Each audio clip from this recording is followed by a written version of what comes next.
you want to get out of the way of the story. You're a conduit for it. Let the story go through you, and your delight and love of the story come from you with the story. That's a huge thing that goes for anyone who's getting up to do any kind of storytelling, presenting, to really love what you're talking about and let it go through you and get out of the way of it. One of the things I also say is don't memorize a story, know a story. If you know a story, you know it. And you will say it in your own words. And we like hearing people speak in their own words.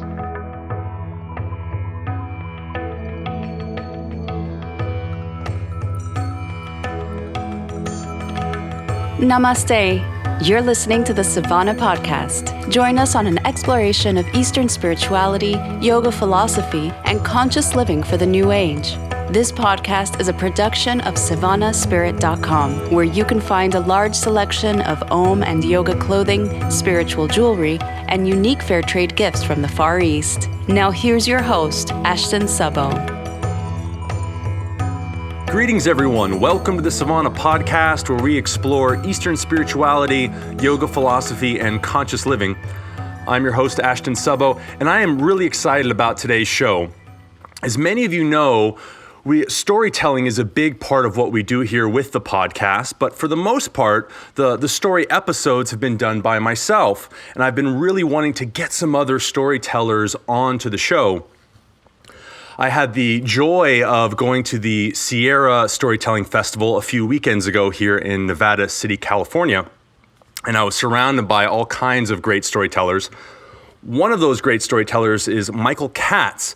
He's a master storyteller. He's been a storyteller since 1984, and he's been featured at the openings of the Los Angeles Getty Center and the Disney Concert Hall. He hosts a radio storytelling program called Katz Pajamas on NPR Station KCBX, and he's been doing that for the last 30 years. He's created mindfulness programs for teachers and students, and it's a joy to hear him speak, and we're really lucky to have him on the show. Michael, welcome. Thank you. It's great to be on your show. So tell us a little bit about how you got involved with storytelling and how it's led you to the work that you're doing now. Well, it kind of, let's say it fell in my lap. It was if you believe in angels, people that appear, give you a gift and then disappear, that's the way it happened. I was living in a college town of Santa Barbara called Isla Vista, and there was somebody who happened to be at the house, a friend of a friend of a friend, one of those situations, and he saw that I had some children's books on the table. He said, "Do you like children's books?" And I had a girlfriend who loved children's books, so we would go out and buy ones that we loved. And I said, "Yeah." And he said, "Would you like to take over my radio show?" I said, "What?" He said, "I got a show where I read stories on the radio, and I'm going to be leaving town, and I want it to stay on the air. Will you take over my show?" I said yes. And little did I know I was saying yes to my future work. Yeah. What were you doing before storytelling, if I can ask? I had gone to UCSB and had been a real good student and was planning on becoming either a school psychologist or a child psychologist. So I knew I was going to work with kids. And I was taking a break before going on to grad school. So at that point, I was a barista, and I was washing dishes and working the cold table at a bohemian coffee house. And now you're have a lifetime of being a storyteller. Yeah, absolutely. I couldn't be happier. So it seems as though storytelling, even though it's perhaps one of our most ancient art forms, it's slowly starting to fade away. It's shifted more to movies and animation. And while those are really visually stunning, it leaves a lot less for the imagination. And I've seen plenty of studies out there. I haven't been able to find any specifically on storytelling, but I found a lot on the contrast between what's happening in the brain when we're watching TV or movies versus, let's say, reading a book, and how much more growth and stimulation happens through the mediums like reading than it would just watching that medium on something like a television. And I think so much of it has to do with how it's really stimulating our mind. How important do you think it is that we continue to promote these oral traditions and storytelling that stimulate our minds and imagination in ways that TV and movies seem to less able to do? It's, as far as I'm concerned, it's crucial. For me, it's about, as far as live storytelling goes, a storyteller in your midst, present, with an audience. There's an energy that happens in that space that can't be replaced by anything else. It's a connection, it's togetherness, it's community, it's imagination, it's shared joy. That, for me, are some of the most important aspects of traditional storytelling, the traditional storytelling setting, that I don't think can ever be replaced. And so it's crucial because there's something warm, something present, something now about the storytelling moment and the fact that it is shared. That on its own is enough reason for storytelling, traditional storytelling, to remain and be fed and be supported by everybody. And you touch on that really beautiful point about community, where, a room full of people, strangers even, walk into a movie theater and they watch a movie. There's no connected sense of feeling. I mean, all the lights are down. You're not seeing anybody. There's no real interaction, unless it's like, the opening of Star Wars, where people are kind of in it together, kind of thing. But people walk away from that, and there's less of that community feel. But anytime you sit down in front of a storyteller, people are so involved. They're so connected. They're engaging with the storyteller back and forth, and there is that really warm, as you mentioned, is a really great description of it, of just this warm feeling of connection with everybody. And I think you're so right, that's one of these amazing powers of stories, especially in that live setting, to really bring people together, which, again, in our age of social media and internet, where we seem to be connected, we really are lacking in a certain level of connection that we've had historically throughout humankind. And it's interesting, I've been reflecting lately that the movie theater actually is a shared experience that we are starting to lose, because now more people are watching their movies at home. Everyone's got Netflix and Amazon Prime. Even gone further.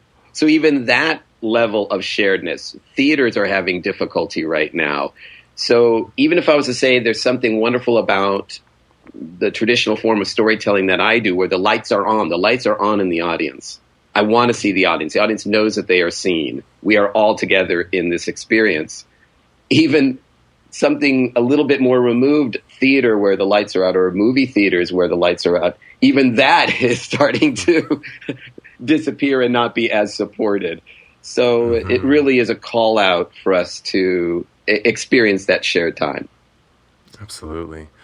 Well, let's dive into some of the stories now. You've got a couple of stories from the Far East to share with us today. So if you're ready, why don't we start with the first one? Sure. These stories, especially the first one I'm going to tell, are stories that generally I would tell to young children. Most of my work is in elementary schools, K through 6, K through 8. And I would use a story like this to begin with the younger age students, the students up to maybe 3rd grade. But then, if I tell a story for a 4th grader to an 8th grader that meets their needs, their interests, maybe a little bit scary, something else like that, then I could tell this story at the end because they've been pulled in. And these simple stories, and I put quotes around simple, these stories that use call and response, these stories are deeply profound, because for the young children, if you want to give a message, you have to keep it very clear. It has to be succinct. And sometimes I think they are the most potent stories. And so when I have the opportunity to tell a story like this to an adult, or there are adults in the audience, you always hear them nodding their heads. The kids, they love the story. They hear it in the story. The adults, when they hear the lesson at the end, they're nodding and going, mm-hmm, yep. Because they're still learning that same message. So this story comes from China. It's called The Stonecutter. There's also a version of it that's told in Japan. And there are other versions of stories quite similar with the same message. And it goes like this. Once, there was a stonecutter, and he was busy chipping away at stone in a rich man's house. And as he was chipping, he stopped for a moment, and he looked around at the rich man's nice things, and he thought to himself, I'm just a poor stonecutter. This rich man's got such nice things. I don't want to be poor. I want to be rich. Now there was an angel that was watching him that day. And the angel came down and ding, just like that, turned him into a rich man. Now he was rich and he had all that money and he was busy counting his money all day long when a king happened to pass by. He looked at the king and he thought to himself, look at that king, he's so powerful. I wish I was a king. The angel came by and ding, turned him into a king. Now he was a king, and all of his wonderful subjects waving to them, head held high. But one day while he was in his castle looking out the window, he saw a farmer riding by in a horse. He thought to himself, oh, look at that farmer. He gets to have fun all day long riding that horse. I have to make all these important decisions. Show up to the debates, don't show up to debates. I don't want to be a king. I want to be a farmer. The angel came by and ding, turned him into a farmer. Oh, he got to ride those horses all day long, having so much fun. But we all know farmers, they don't ride horses all day long. They have to work. They have to work under the hot beating sun. And such an important job because they're the people who bring us our food. And as he was working under the sun, he looked up at the sun and said, oh, the sun is so hot. It makes everything grow. I don't want to just be a farmer. I want to be the sun. Well, the angel couldn't believe it, but the angel granted his wish and turned him in to the sun. Oh, as the sun, he could shine on everybody. But just then, a cloud drifted by and drifted right in front of the sun. The cloud can block my rays. I don't want to just be the sun. I want to be a cloud. And the angel came by and ding, turned him into a cloud. It was cool being a cloud. He could rain on people. But just then, a big gust of wind came by and started to blow him apart. He said, whoa, the wind is more powerful than the cloud. I wish I was the wind. And the angel came by and turned him in to the wind. Ah, as the wind, he could go wherever he wanted to go. He was free until he blew into a giant rock mountain. He tried again and again to blow through the giant rock mountain, but he couldn't. He said, I don't want to just be the wind. I want to be a mountain. And the angel came by and ding, turned him into a giant rock mountain. Now he was tall. Now he was strong. When just then, a stonecutter came by, started to chip away at the mountain. And each time he chipped at the mountain said, oh, I'm so ashamed. It's clear being a stonecutter was the best thing after all. I wish I was a stonecutter again. And the angel was so happy he'd learned his lesson, to be happy with who he is. And the angel granted his last wish and ding, turned him back into a stonecutter. And he's very happy chipping away at stone today. Love it. It's fun. I've never told that story on air or recorded. Mm-hmm. And I've been telling it for 20, 25 years. So it's so interesting. It's a story with a bunch of audience participation, but I have no, quote unquote audience. I wanted to chime in a few times there to kill them. Like, no, I'll just be quiet. I'll let him tell the story. But yeah. So it's still fascinating to me as a storyteller, each of the different the mediums that we work with. And I talked to you when we talked at the festival about that, being on air. Right now, my eyes are closed because I have to be in the same place that the audience is. So all the movements that I normally do, the audience participation that I do, because I have everybody do the little ding, of the angel, but I can't gesture to you. You can't actually see me. So it was very fun. It was very fun to try to explore it. Like, how am I going to tell this and to play with the ear? Because I'm a radio junkie. I love radio. If it's not live interacting with people, it's radio for me, and that's about it. So thanks for that opportunity to play with that story through this medium. Well, absolutely. Thanks for sharing it with us. I love it. It's I love too that, as you say, there's such a difference in how stories are being told. I know even like if I'm telling a similar story that maybe I'm changing the meaning a little bit when I'm telling it to my daughter versus telling to my students. But the expression, one of the things I really love about telling stories to children is how dramatic you really can be, where adults, sometimes it's a little over the top and can distract from the story. But for children, it's like they want that energy, they want that passion, which I love. And you exude so much in the work that you do, whether we can see you moving your body or whether it's just in your voice. That was one of the things when the story that you told at the festival was that version of Pinocchio, which was one that I had never heard before. But the way that you're able to articulate both with your words and your body when it's in person, I think is phenomenal. And that's all part of the storytelling process. And each medium has its own kind of benefits and drawbacks in that sense, I suppose. Oh, yeah. And with live storytelling, and when I'm teaching either adults or children storytelling, because a lot of times I do work in the schools teaching storytelling, I make sure that people understand that they have these two languages available to them, their voice and then their physical movements, their gestures, their facial expression.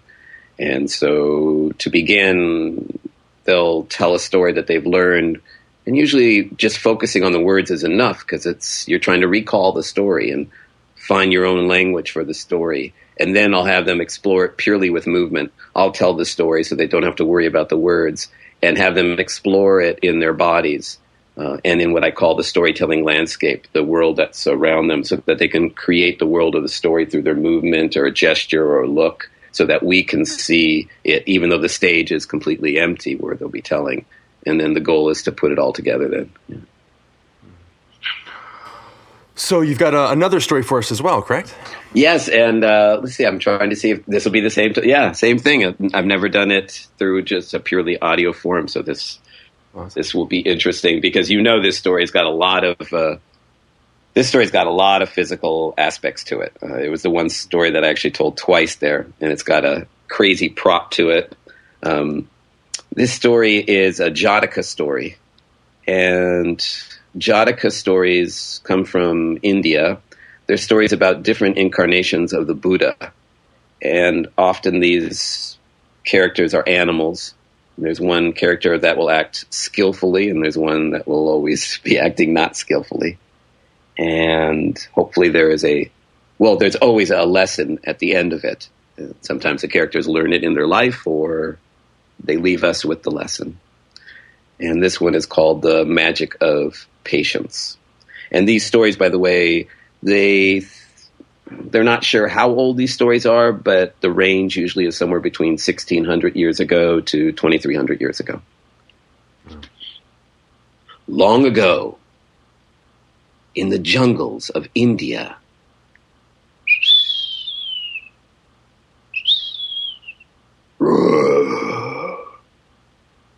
in the jungles of India, there lived a bull. And this bull's name was Buddha Bull. And though Buddha Bull looked unhappy and sad and mean from the outside, inside, he was sweet and kind and very happy. Now, in that same jungle, there lived a monkey, a mischievous monkey, and this monkey's name was Monkey. Monkey liked to pick on the other animals, and the one animal he liked to pick on the most was the bull, Buddha Bull. He'd jump in front of Buddha Bull's face and he'd say, "Look at your frown, look at your frown. The circus could use you as a clown." He'd jump on his back. Give me a ride, or my stick will beat your hide." He'd pull him by the tail. "Your tail is my rope, your tail is my rope. Hoo-hoo, look at me, I got a dope on a rope. Hoo-hoo, hoo-hoo, hoo." Now, in that same jungle, there lived a fairy, a jungle fairy, and she was watching everything that was going on. And she said, Buddha Bull, why do you put up with Monkey? Monkey's so annoying. You're bigger than he. Stick your horn in him. Do away with him. No one will miss Monkey." Buddha Bull said, "Oh, jungle fairy, showing anger at someone else never leads to happiness. When the monkey picks on me, I try to think, maybe the monkey's doing me a favor. Maybe he's giving me a chance to practice being patient. You see, if I was to stick my horn in him, he'd just be angry with me, and I'd feel terrible later on. So this is what I do instead. I take a deep breath,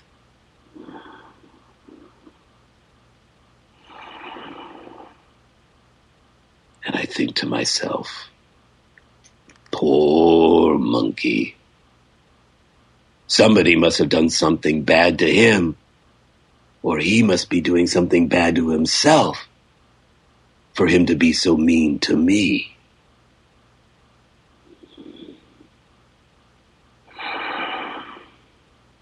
Poor monkey.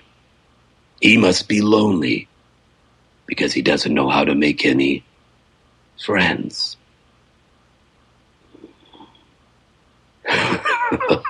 Poor monkey. He's pretty funny. But he's funny in the wrong way. Poor monkey. The jungle fairy said, "Buddha Bull, I know so much magic, but you just taught me the magic of being patient. I'd like to be more patient. Will you teach me?" "Certainly. Now, in order to be patient, you need to practice. But you don't want to practice with someone who's nice. That's too easy. What you want to do is practice with someone who's difficult. What you need is a good monkey. Would you like to borrow my monkey?" "No, thank you, Buddha Bull. I have enough monkeys in my life already. But thank you for teaching me about the magic of being patient. I shall practice. Goodbye, Buddha Bull." Well, who do you think was sitting behind the bushes, listening to everything? The monkey. And the monkey came out, and the monkey said, "Buddha Bull, I didn't think anybody understood me. You understand me. I could really use a friend. Would you be my friend?" certainly. And they say from that time forward, Bootable and Monkey were the best of friends. I love, too, that there's, given the symbols being used there, too, the bull in India, even though it's the Buddha bull here, the bull is typically associated with the god Shiva, and the monkey, Hanuman, which Hanuman is considered to be an incarnation of Shiva, but he's very much, especially in his earlier years, that kind of rambunctious monkey, like in the story. But I love how they're connected together like that, even in this story as well. That's awesome. And what I love too is for its usage as a story that I tell here in the States, because this story I tell a lot in schools. I was asked to create a program of stories that dealt with the issue of bullying, and I didn't like that term, bullying. Or sometimes they'd even use the phrase an anti-bully show. And I was like, no, that's the exact opposite of what I want to do. I want to tell stories that deal with compassion. And I found this story. And what's so great is the bull is not the bully. It's like, I've always liked that in the story too. So. Well, I also appreciate from that context, like the fairy to me is like the powerful yogi that's developed all these cities, all these magical powers. Like, I've got all this magic, I can do all this stuff. But as they say in most of the traditions, like those can be a distraction, because if you're not learning the true meaning of the practices, which in this case would be compassion, then it doesn't matter how much magic you have. So ultimately it's the bull who, hey, maybe he can't transform all this crazy stuff with magic, but he can affect everyone around him with his compassion. And I really love that element as well. As you said, Ashton, I had never thought about it that way or put it in those words. So thanks for sharing that. That is. Yeah, absolutely. Well, thank you for sharing the story. So what would you say, like, I know, just kind of taking from my own example of my life, I've always enjoyed stories. I've been a huge reader my entire life, but I didn't really start getting into storytelling first until I had my daughter. Then it kind of was like, oh, okay, now I want to start sharing stories with her all the time. But using the example of like, we'll be sitting down and we'll just be kind of playing around with stories. My daughter will be like, hey, Daddy, I'll eat more food if you tell me a story right now. So I'm now in the position where I'm telling lots of stories, and I totally did. Now everything is an exchange for a story, but that is one thing that I'm absolutely willing to barter with all the time. It's like, I'll go to sleep if you tell me one more story. I'm like, okay, done. But my wife, for example, who kind of tells herself the story, for lack of a better pun, that she's not good at telling stories. What would you suggest? And I think she's great. I mean, when she gets out of her own mind and she relaxes into it, she tells great stories. And what do you say to people when you are teaching people? Because I'm sure we have plenty of listeners that we get a lot of great responses from our podcasts that have stories in them. And to me, that's a sign that people enjoy them, and people, I think humankind just loves telling stories. It's part of our own nature. What would you suggest to people that want to get into telling stories more? What advice could you give them? That's a question I can only partially answer, because it's really different for everyone. I mean, some people, it's, I want to tell stories to my kids. Well, I would have suggestions for that. Some of them has to do with people that have just want to get past their nervousness to speak in front of people. There are many reasons why people want to have the skills of storytelling. I think one of the suggestions I would have is exactly what you said in relation to your wife, and that is getting out of our heads and realizing that if we find a story we love, and that's the most important thing to always begin with, make sure you're starting with a story that you love, a story that resonates with you. And then always remember it's about the love of the story. The love of the story. And that you want to get out of the way of the story. You're a conduit for it. And let the story go through you, and your delight and love of the story come from you with the story. And that's a huge thing that goes for anyone who's getting up to do any kind of storytelling, presenting, to really love what you're talking about and let it go through you and get out of the way of it. One of the things I also say is don't memorize a story, know a story. If you know a story, you know it. And you will say it in your own words. And we like hearing people speak in their own words. We can tell pretty quickly if someone is saying somebody else's words. And only in some ways can the finest actors say memorized words and make it seem real. But quite often when someone is not a quote-unquote professional actor, we can recognize they are saying lines. But when we are truly ourselves and say a story in our own words, I find that's the most captivating story to tell. So don't worry so much about the words. Think more about what is the story about, where are you in the story, and how do you see it, and say it in your own way. That's beautiful. As well, one of the things that I've recognized is I used to be a little bit afraid at first of repetition. I always wanted to make sure I had a new story, a new profound story. And one of the things I've really relaxed into more is being okay telling the same story over and over and over again. Like my daughter, I'll finish a story and she'll ask me to repeat the same story right afterwards. Where it's like, oh, okay, this is actually okay. Like, and as you said, it lets you, it really kind of moves through you so much more, just that repetition of telling the stories, where then it becomes a part of you, and it's not something that, again, like you had mentioned, that you've memorized and that you're repeating, but rather something that is just organically moving through you. And I think repetition can really serve that as well. And what's really neat, what you're sharing is something that I have the luxury of, in that this is my profession.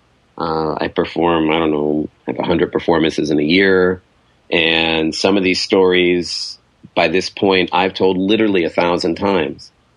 And there's an experience that you have sometimes about the 30th time of telling a story, where, at least that's for me, it becomes part of my body. And it truly is mine now. Not to say that the 28th time and the 27th time isn't part of me, but there's something that happens at some point. It's cellularly part of your body, and it's a wonderful thing. Awesome, Michael. I really appreciate you coming on the show today, sharing your stories, sharing your passion for storytelling.